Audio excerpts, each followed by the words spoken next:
Assalamu alaikum. Welcome to Smart Mathematics.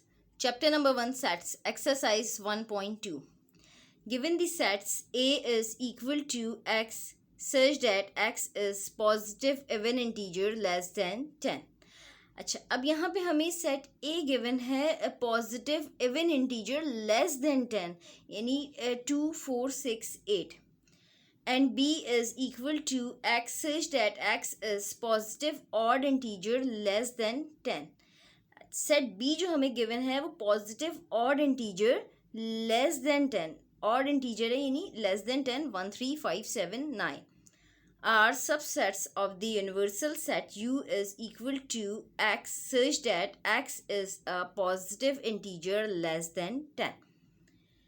Set U हमें given है positive integer less than 10 that means के 1 till 9. List the elements of question number 14 है हमारे पास a complement delta b. अच्छा, अब यहाँ पे हम सबसे पहले a कॉम्प्लीमेंट फाइंड आउट करेंगे, देन हम a complement delta b find out करेंगे. First we find out a complement. a complement is equal to u minus a. हमने सेट u के एलिमेंट लिख लिए, यूनिवर्सल सेट लिख लिया हमने 1 till 9 यानी कि 1 2 3 4 5 6 7 8 9 माइनस देन हमने सेट a के एलिमेंट्स लिख लिए 2 4 6 8. अच्छा, अब जब भी हम दो सेट्स के दरमियान डिफरेंस फाइंड आउट करते हैं तो हम फर्स्ट सेट के वो एलिमेंट्स लिखते हैं जो कि सेकंड सेट में मौजूद नहीं होते. यहाँ पे सेकेंड सेट में 2 4 6 8 मौजूद है और ये सेट ए में भी है, तो हम डेट मीन्स कि इसको हम क्रॉस कर देंगे. जो हमारे पास रिमेनिंग एलिमेंट फर्स्ट सेट में बचेंगे हम वो लिखेंगे, डेट इज़ ए कॉम्प्लीमेंट. यानी कि अगर हम 2 4 6 8 को क्रॉस कर देंगे तो हमारे पास 1 3 5 7 9 बचेगा. ए कॉम्प्लीमेंट हो जाएगा 1 3 5 7 9. अच्छा, अब हमने a कॉम्प्लीमेंट फाइंड आउट कर लिया. a complement is equal to 1 3 5 7 9. अब हम a complement delta b find out करेंगे. अच्छा, a कॉम्प्लीमेंट डेल्टा b, हमने a कॉम्प्लीमेंट के एलिमेंट्स लिख लिए 1 3 5 7 9 जो हमारे पास a कॉम्प्लीमेंट आया था. डेल्टा b के हमने एलिमेंट्स लिख लिए 1 3 5 7 9. अच्छा, अब जब भी हम सिमेट्रिक डिफरेंस फाइंड आउट करते हैं तो सिमेट्रिक डिफरेंस में हम दोनों सेट्स में से वो एलिमेंट्स लिखते हैं जो अनकॉमन हो. अब यहाँ पे 1 3 5 7 9 ए कॉम्प्लीमेंट है और बी है हमारे पास 1 3 5 7 9 यानी कि दोनों सेट्स में तमाम एलिमेंट्स कॉमन हैं, तो अनकॉमन कोई भी एलिमेंट नहीं है इन दोनों सेट्स में, तो डेट मीन्स कि इसका आंसर होगा empty set. a complement delta b is equal to empty set. this is the answer. अच्छा, अब हम इसकी वेन डायग्राम बनाएंगे, यानी कि क्वेश्चन नंबर 16 में हमें वेन डायग्राम बनानी है. अच्छा, क्वेश्चन नंबर 16 में हमें वेन डायग्राम बनानी है. हमने एक रेक्टेंगल बना लिया जो कि यूनिवर्सल सेट को रिप्रेजेंट कर रहा है. देन हमने सेट ए के लिए एक सर्कल ड्रॉ कर लिया, इसी तरह सेट बी के लिए हमने सर्कल ड्रॉ कर दिया. अच्छा, अब यहाँ पे हमारे पास ए कॉम्प्लीमेंट जो आया था वो 1 3 5 7 9 है. यानी कि अगर हम सेट ए में जो एलिमेंट्स हैं वो 2 4 6 8 हैं. 2 4 6 8 को अगर हम हटाएं तो हमारे पास जो रिमेनिंग एलिमेंट्स बच रहे हैं 1 3 5 7 9, तो सेट यू में जो रिमेनिंग बचेंगे वो 1 3 5 7 9 बचेंगे, क्योंकि बाकी की जो एलिमेंट्स हैं वो सेट ए के सर्कल में आ गए, तो जो रिमेनिंग एलिमेंट्स हैं वो हमारे पास यू में आ गए. यानी कि ए कॉम्प्लीमेंट हमारे पास जो गया वो 1 3 5 7 9 हो गया. यानी रेक्टेंगल में जो हमारे पास बच रहे हैं वो 1 3 5 7 9 बच रहे हैं. अच्छा, अब हमारे पास सेट बी जो है वो 1 3 5 7 9 है.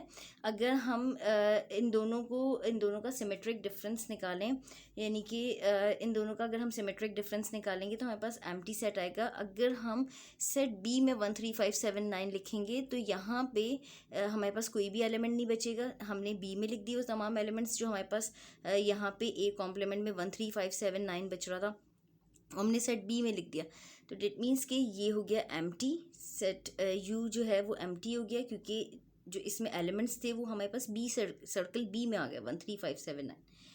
तो हम यहाँ पे शेड जो है वो रेक्टेंगल को शेड करेंगे जो कि एम्प्टी को रिप्रेजेंट कर रहा है, क्योंकि ये एम्प्टी हो गया. सेट बी में 1 3 5 7 9 है, तो हमने सेट बी में लिख दिया 1 3 5 7 9, और सेट यू जो है वो एम्प्टी हो गया, तो ये एम्प्टी सेट को रिप्रेजेंट कर रहा है, यूनिवर्सल सेट, और हम यहाँ पे इसको शेड कर देंगे। ए कॉम्प्लीमेंट डेल्टा बी, ये हमारे पास इसकी वेन डायग्राम हो गई। एम्प्टी सेट, ये जो शेडेड पोर्शन है ये एम्प्टी सेट को रिप्रेजेंट कर रहा है। अच्छा, अब हम करेंगे क्वेश्चन नंबर 15। क्वेश्चन नंबर 15 है हमारे पास A complement intersection B whole complement. अच्छा, अब यहाँ पे हम सबसे पहले ए कॉम्प्लीमेंट फाइंड आउट करेंगे, देन हम A complement intersection B find out करेंगे, लास्ट में हम होल कॉम्प्लीमेंट फाइंड आउट करेंगे। First we find out A complement. First we find out A complement. A complement is equal to U minus A. हमने U के elements लिख लिए 1 2 3 4 5 6 7 8 9, minus हमने ए के एलिमेंट्स लिख लिए 2 4 6 8। अच्छा, जब भी हम दो सेट्स के दरमियान डिफरेंस फाइंड आउट करते हैं तो हम फर्स्ट सेट के वो एलिमेंट्स लिखते हैं जो कि सेकंड सेट में मौजूद नहीं होते। यहाँ पे 2 4 6 8 सेकंड सेट में मौजूद है तो हम इसको क्रॉस कर देंगे।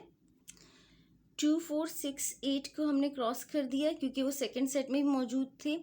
हमारे पास जो फर्स्ट सेट में रिमेनिंग एलिमेंट्स बचे वो 1 3 5 7 9, हमारे पास ए कॉम्प्लीमेंट आ गया 1 3 5 7 9।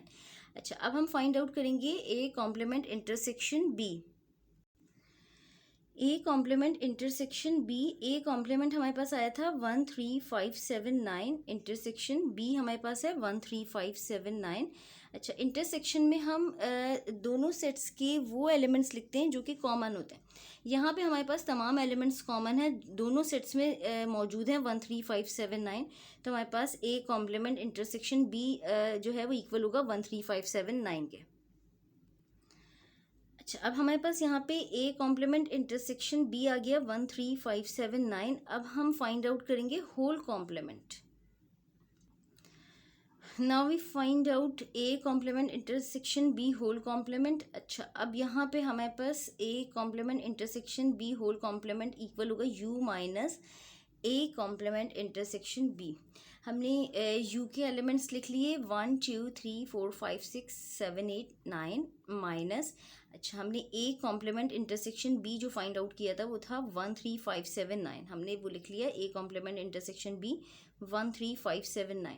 अच्छा, अब हम जब भी डिफरेंस फाइंड आउट करते हैं तो हम फर्स्ट सेट के वो एलिमेंट्स लिखते हैं जो कि सेकंड सेट में मौजूद नहीं होते।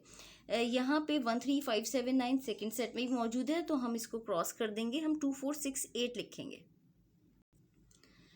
ए complement intersection B whole complement हमारे पास आ गया 2 4 6 8।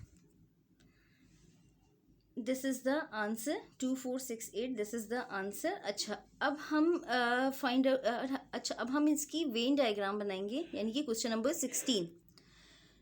क्वेश्चन नंबर 16 में हमें वेन डायग्राम बनानी है क्वेश्चन नंबर 15 की। तो यहाँ पे हमने एक रेक्टेंगल ड्रॉ कर लिया जो कि यूनिवर्सल सेट को रिप्रेजेंट कर रहा है, और हमने एक सर्कल ड्रॉ कर लिया सेट ए के लिए। इसी तरह सेट बी के लिए भी एक सर्कल हमने ड्रॉ कर लिया। सेट ए के सर्कल में हमने सेट ए के एलिमेंट्स लिख लिए और सेट बी के सर्कल में हमने सेट बी के एलिमेंट्स लिख लिए। अच्छा, अब यहाँ पे ए कॉम्प्लीमेंट अगर हम देखें तो हमारे पास ए कॉम्प्लीमेंट ए हमारे पास 2 4 6 8 था, तो हमारे पास कॉम्प्लीमेंट जो आया था वो 1 3 5 7 9 था। यानी कि ए के एलिमेंट्स हमारे पास 2 4 6 8 हैं, इनको अगर हम हटाएं तो रिमेनिंग एलिमेंट्स हमारे पास 1 3 5 7 9 बचते हैं, जो कि हमारे पास यू में हो जाते हैं 1 3 5 7 9। अच्छा, देन हमने जब A complement intersection B find out किया तो हमारे पास बी के एलिमेंट्स 1 3 5 7 9 थे, हमारे पास यहाँ पे 1 3 5 7 9 बच रहे थे जब हमने ए कॉम्प्लीमेंट फाइंड आउट किया था यूनिवर्सल सेट में। तो अब हमारे पास यूनिवर्सल सेट हो जाएगा एम्प्टी, क्योंकि वो जो 1 3 5 7 9 एलिमेंट्स थे वो हमने बी में लिख दिए, ये हमारे पास हो गया एम्प्टी। और हमारे पास A complement intersection B whole complement जो आया हमारे पास वो 2 4 6 8 आया, यानी कि ए के एलिमेंट्स 2 4 6 8 हम शेड जो है वो यहाँ पे यूनिवर्सल सेट और सेट ए पे करेंगे, क्योंकि ये हमारे पास एम्प्टी है और ये 2 4 6 8 को रिप्रेजेंट कर रहा है। A complement intersection B whole complement 2 4 6 8 है, तो हम यहाँ पे शेड करेंगे दोनों पे।